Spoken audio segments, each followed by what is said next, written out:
Okay, I'm going to give you a quick little tutorial on making these felt flowers, and I've done the same process using paper and felt, and I'm actually making these and putting them on long strings of rickrack, and they're going to hang, and I have 2 shades of purple, and they're going to hang from some curtains inside of a nursery, but I've seen these with mobiles, or they make garlands out of these, and what I did is I went and I got 2 different half yards of felt, which was way too much, but depending on how many you want to make, 2 half yards of felt and 2 shades of purple. The nursery I'm helping with is going to be purples, light purples, lavenders rather, blushes, and then a lot of white, like kind of a little sheepish. So lots of little flowers and stuff like florals like that. And so I'm making these kind of a different way. These are a lot longer than I usually make them. I usually make them wider. And these I'm making longer because they are going to dangle like this, and so I just wanted them to you to be able to see the different layers and petals and stuff as I made them. So just a really quick little tutorial, and probably made, I don't know, 8 of these so far, and I'm probably going to make like 15. And like I said, they're going to go above the curtains, dangling up and down. I'll definitely do a picture once I'm done. So I just cut a rough rectangle or square rather out of the felt, and the key, and you probably know this, but is to have really good sewing scissors that you don't use on paper.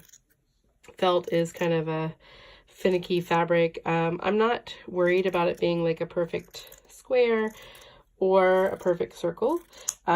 This is a very forgiving pattern, so I've cut a little circle, but like I said, even when they're wonky, it totally works out. And then what I'm going to do with the circle is I'm going to start kind of doing a little scallop like this to make them about a little less than 1 inch wide. I don't know.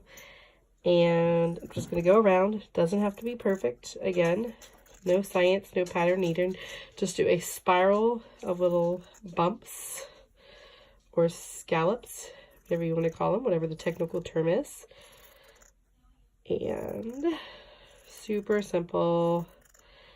And the reason why I made these wider is, again, because I'm draping them and making them go up and down like that. So this is actually going to end up being the outside, and this side is going to be my inside. And the reason why those little bumps like that is because that's going to end up being kind of the petal looking thing. So what I'm going to do is I'm just going to take it like this.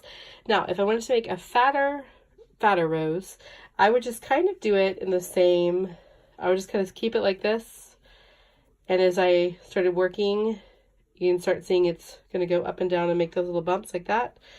And then it would grow, and then finish up. But since I'm making the longer one, what I'm going to do is, I've done some really pretty wreaths like that. So I'm going to start in the center like that. Now, one key, just to hold into place a little bit, I am going to take a glue gun, and every couple of inches, I am going to not drop my glue gun. I am going to put a little dab of glue just to hold it in place. So once I have a little center going, then I'm going to start kind of working down every few little wraps. Okay, so I'm do a couple around and then start again going down.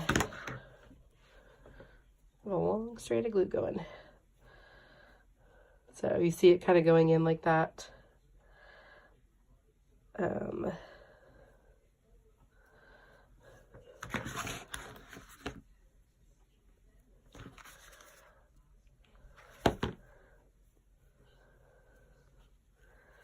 Oops.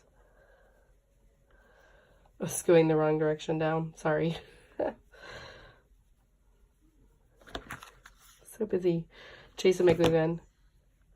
So a couple layers around, working down. So this makes a longer bud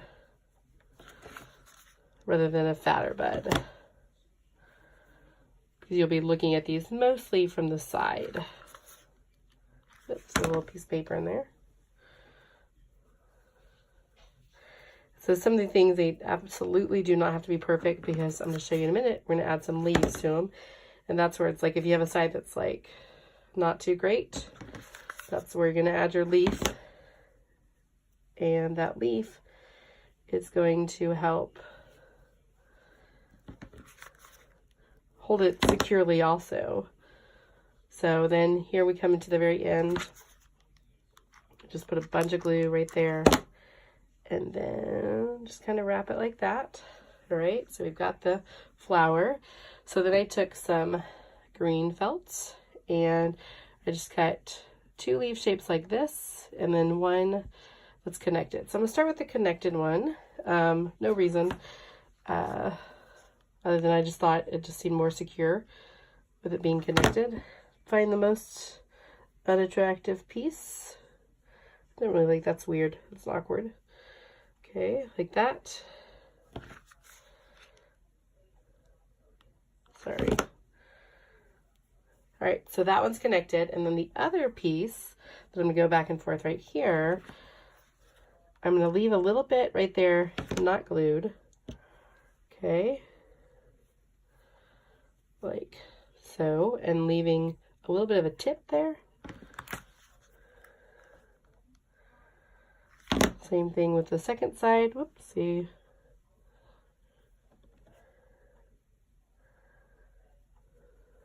Left a little bit of a tip. And then what I'm going to do is, with that tip right there, I will take a piece of rickrack. I'm going to sandwich it between those 2 sides. And what I did was I sewed them just to make it a little bit more secure. And then it's going to dangle like that. And, you know, anything you need to, like that right there, I'll probably glue it a little bit like that.